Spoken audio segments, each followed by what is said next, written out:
Coming up on After the Whistle, we take a look back on the 2023 football season in District 6.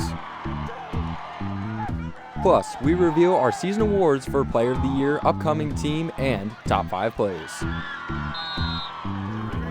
And we look ahead to Penn State's New Year's Six bowl game. All that and more is on the way.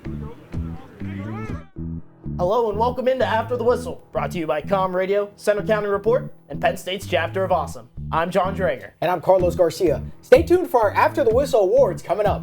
And I'm Mike Bolger. With the holiday season officially underway, we wrap up the 2023 high school football season right here on After the Whistle.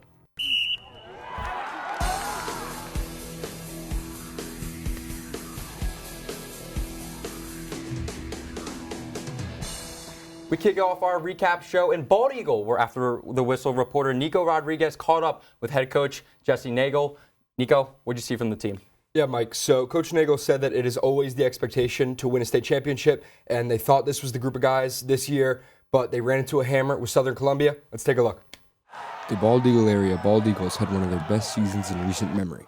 They didn't see their first loss until the 7th game of the season, where they fell to Clearfield 13-7. They continued to steamroll the competition, where they won their next 6 games. The Eagles were dialed in from the start. Nothing real specific. I would just keep proving people wrong. Prove everybody wrong type mentality. A lot of teams, I thought that they felt that they had an opportunity to beat us, and I made sure that I told the kids that we don't want to just beat teams. We want to make sure they understand that they had no chance of beating us. The Eagles had one of their best seasons offensively in program history, with 70 offensive touchdowns and nearly 5,500 total yards of offense. The offense had multiple weapons like Cale Burns, Gavin Burns, and Cameron Watkins, all who had over 700 receiving yards, which shows just how strong this team's connection really is. This group, they're best friends outside of it. I see them not just in different groups, I see them in packs. It wasn't just the offense that balled out all year long. The defense was the backbone for this team. While not as spotlighted, the defense held their own and some. Now this team is losing a lot of weapons, and probably the 2 best defensive ends that we've ever had at Bald Eagle, losing them too. It's not, you can't really replace those guys. We're just going to have to figure out the younger guys. 2 of the best defensive ends Bald Eagle has ever seen are seniors Eric Clark and Alex Lefebvre, both of which had at least 11 sacks, 27 tackles for loss, and 77 and 87 total tackles. However, it was all too good to be true as Bald Eagles' season wrapped up in the District 2A quarterfinals when they lost to Southern Columbia 18-8. Bald Eagles' season unfortunately did not end the way they wanted it to, but the team is already gearing towards next season. Per Coach Nagel, the team has already started practicing. They will fully ramp up after Christmas with workouts 3 times a week and turf work 2 times a week. Reporting in studio, I'm Nico Rodriguez. Back to you guys. Thanks, Nico. The Central Dragons had another dominating season. Reporter Andrew Deal breaks it down. After a deep run into the state playoffs a year ago, the Central Dragons had similar aspirations this season. The Dragons went undefeated in regular season play, going a perfect 11-0 as the high-octane offense averaged 36 points per game. They were led by junior quarterback and first-year starter Eli Muethler. The air raid offense of Central fit Muethler perfectly. Muethler threw for 2,800 yards and 32 touchdowns on the season. Senior receivers Jack Dunn and Jacob Benton combined for nearly 2,000 yards and 22 touchdowns. The Dragons were able to use the ground game as well, as Hunter Smith ran for over 1,000 yards and 24 touchdowns. Entering the playoffs, Central took on Penn Cambria for the District 6 championship. The coaching staff allowed Muethler to let it fly, connecting on multiple deep balls, including the game-winning touchdown to Benton with 14 seconds to go. This win made it 4 District 6 titles in a row for the Dragons. Benton had 8 catches for 147 yards and a touchdown in the game. The Dragons moved on to the PIAA playoffs, where they defeated a familiar Clearfield team, 41-35 in double overtime. Central would go on to lose the following week in the quarterfinals to Hickory, 26-13, but it was another successful season for the Dragons. Central is graduating 20 players, including Smith, Dunn, and Benton. However, Muethler returns for his senior season with a whole new set of weapons around him, looking to win Central's 5th straight District 6 title. Reporting in studio, I'm Andrew Deal. Thanks, Andrew. Reporter Jack Raczynski went in depth on Penn Valley's 6-5 season. Here's the story. The season began with a 90-yard kickoff return touchdown by Fletcher Ironside. The Penns Valley Rams went into the 2023 season looking to avenge last season's loss to Bishop Guilfoyle in the District 6 AA Championship. Despite starting 4-1, head coach Martin Tobias' squad would finish 6-5, ending the year with a 45-7 loss to Richland in the first round of the playoffs. Still, the Rams season had many positives, like the swan song for 3 of their top seniors. Starting quarterback Jackson Romig threw for 9 touchdowns, with an over 57% completion rate. His number 1 receiver, John Meyer, notched 11 touchdowns of his own, recovered 2 fumbles as a defensive back, and spearheaded a tremendous Penns Valley special teams unit, finishing 5th in the entire state in total return yards. However, the biggest piece of the team came from running back Ty Watson. Number 21 was number 3 in all of District 6 for rushing yards, and first in the Laurel Highlands Conference, with 1,483 and averaging 134 yards per game. Watson will still be wearing blue and white next year, though, as he announced his commitment to Penn State's reigning national champion wrestling team last month. With these 3, in addition to backup quarterback Jared Stouffer graduating, Penns Valley will have to rely on their underclassmen stepping up next season. They want to get back to the top of the AA division. Reporting in the studio, I'm Jack Raczynski. Back to you guys at the desk. Thanks, Jack. The Tyrone Golden Eagles had a roller coaster of a season that saw them finish 6-5. Reporter Justin Chevalella has more. Team Toughness Tyrone. That was the motto that led the Tyrone Golden Eagles to a 7-3 record during the 2022 campaign. It was that same 3-word mantra that took on new meaning as the Golden Eagles looked to soar one level higher in 2023. With a new challenge under their wings in adjusting to the Laurel Highlands Conference, the Golden Eagles struggled out of the gate, in part due to injuries to the flock. Well, the first couple of games, we were 1-3 before we started our streak, but we had a lot of guys out with injuries. And it's not a coincidence that as they started to come back, we started to play better. The improved health started to show as Tyrone hosted a familiar opponent in the Bellwood Antis Blue Devils for Game 5. Tyrone bested their longtime rival in the backyard brawl 34-0. That victory was the start of a 5-game winning streak for Coach Franco's squad, a streak that saw the Golden Eagles outscore opponents 171-53 while averaging 34.2 points per game. Led by 2 wave returners including Andrew Weaver and Brady Ronan, along with quarterback Ashton Walk, Tyrone watched its season-long goal come close to fruition. Our goal all year has been to play our best football by game number 11. So in every phase of the game, we're trying to get better each week.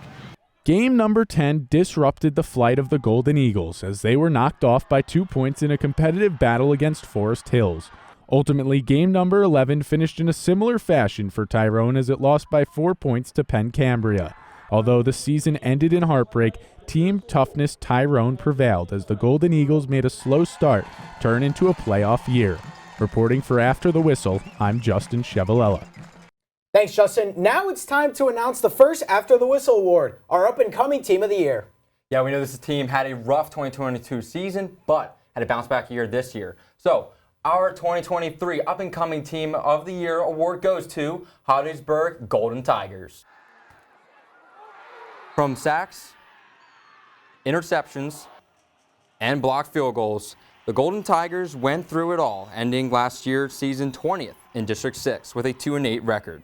But despite their hardships, last year the Golden Tigers came back with a new level of determination and skill, and something to prove, finishing 5th overall in District 6 and scoring 313 points, over 100 points better than last year.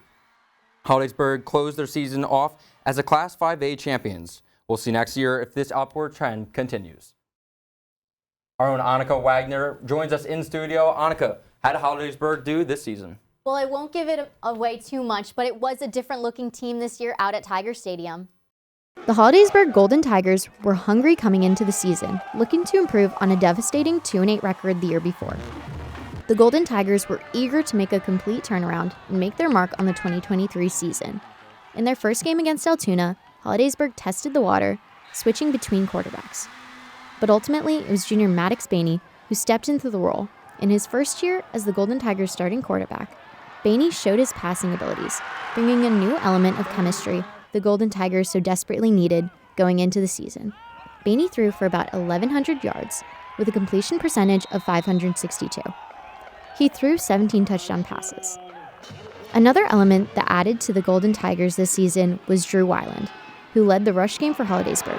Weiland rushed for 590 yards this season. While the team carried for 17 touchdowns, Weiland accounted for 5 of those touchdowns this season. Another way the Golden Tigers showed up this year was in defense, with 16 interceptions and 10 recovered fumbles, forcing 9 of them. A player who showed up big was sophomore defensive back Josh Banks. Banks averaged about 5 tackles a game. This season, he caught an interception and forced 3 fumbles. The Golden Tigers successfully executed their turnaround, going 5-6 this season.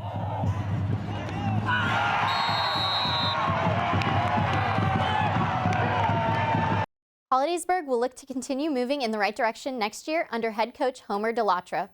Reporting in studio, I'm Annika Wagner. Thanks, Annika. Now let's turn to the team from our backyard, the State High Little Lions.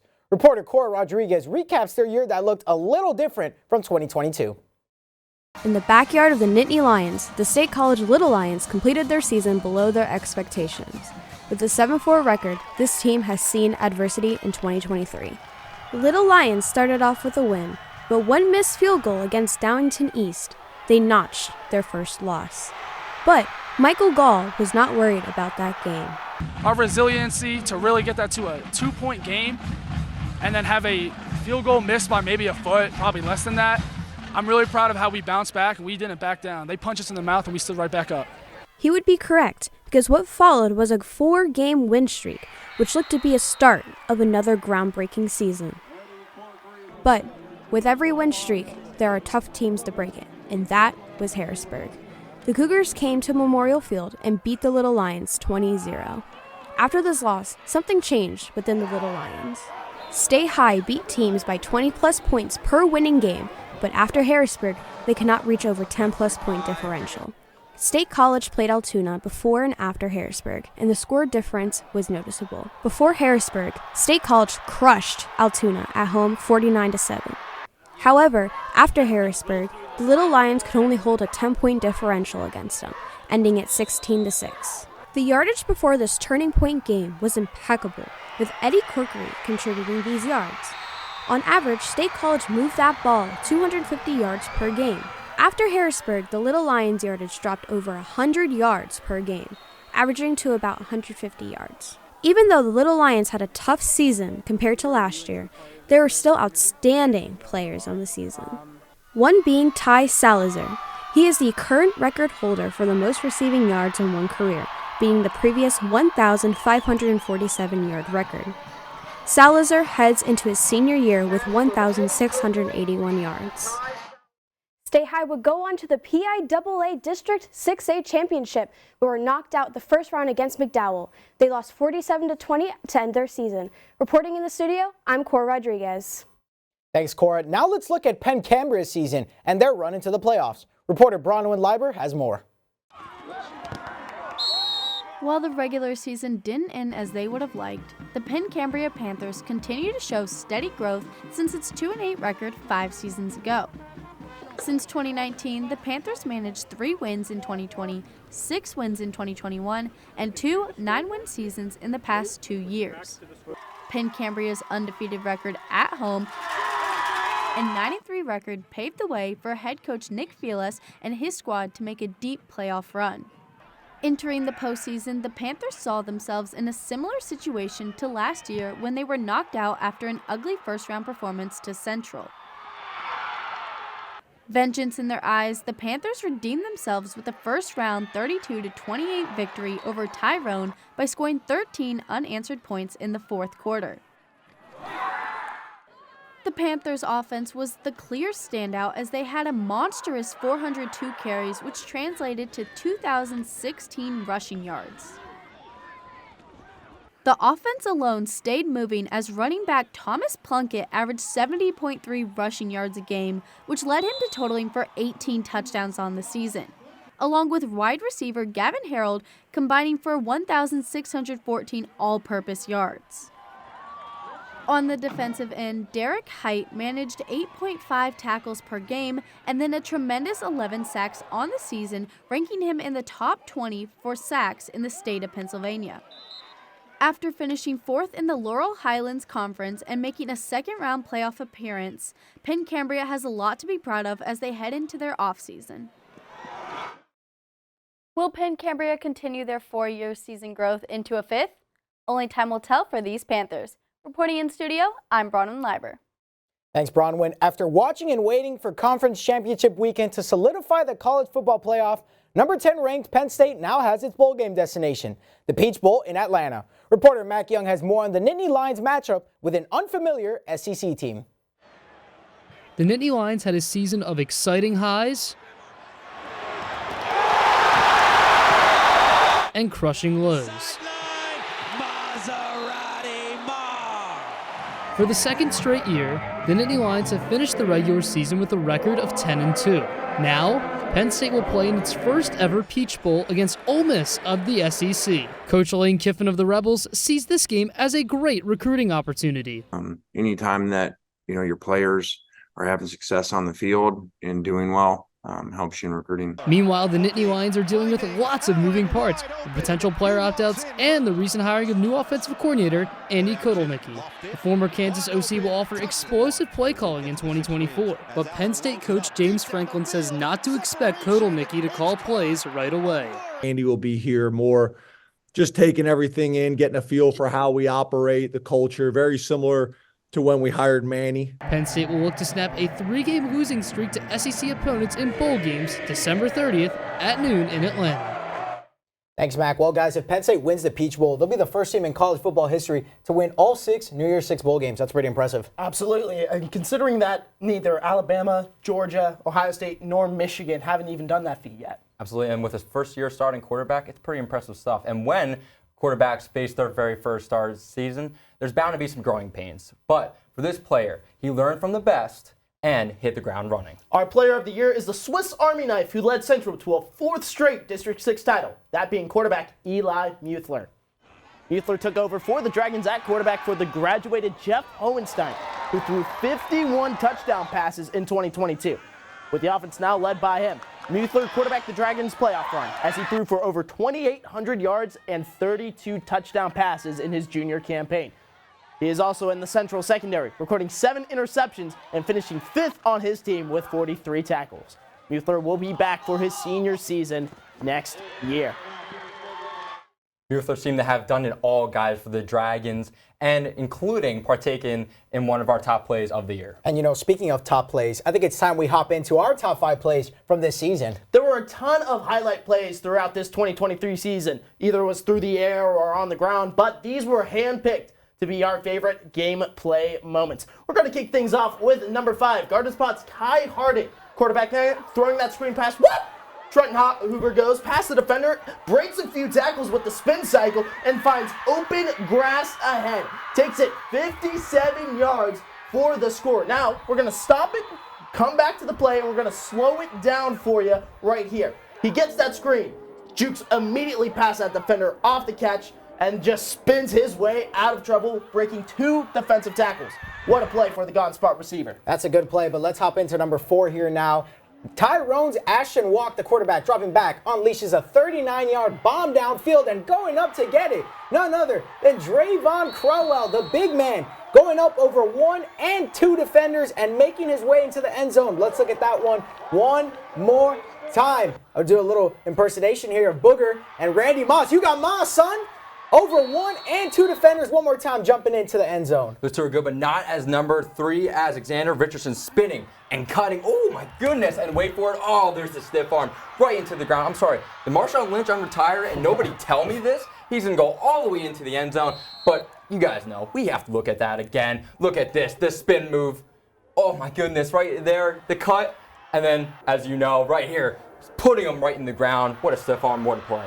Yeah, now we're going to move on to it number 2. Cambria Heights looking to try to get into the end zone here. Handoff to Garrett Jasper. Play looks to be dead, but Jasper coughs up the football. Jalen Robinson hops on it and takes it all the way. 81-yard scoop and score for the touchdown. Makes the score 21-7 in that game. All right, that was a good play, but now it's time for the top play of the year. You've heard this name before. Quarterback Eli Muethler, our player of the year, throwing a bomb down the sideline. Going up to catch that is Jack Dunn. Doesn't have the speed like Tyreek Hill, but look at that man go. Dragging 2 defenders down the sideline, throws him right off the body, and he'll walk his way into the end zone. Let's look at that one more time. Dunn making the grab, stiff arms 1 defender. 32 coming in for the headhunt, not going to get him there, bounces right off like a pinball on a bowling pin, and he's going to walk his way right into the end zone. None other than our top player being a part of our top play of the year. Yeah, I don't know about you guys, but that looked like me during Thanksgiving break, running all around the field. Yeah, he really put that defender right in his back pocket and just marched right into the pay dirt. Absolutely, and that'll do it from our top plays of the year. What was your favorite top play from this season? Be sure to comment and follow all of our social media pages at ATWPSU to stay up to date with the show. And from all of us here at After the Whistle, we wish you a happy holiday season. We'll see you in January for our spring show, where we'll hit the ground running in the new year with coverage of high school and Penn State basketball, wrestling, lacrosse, baseball, and softball. Until next year, thank you for catching up with us on high school football action right here on After the Whistle.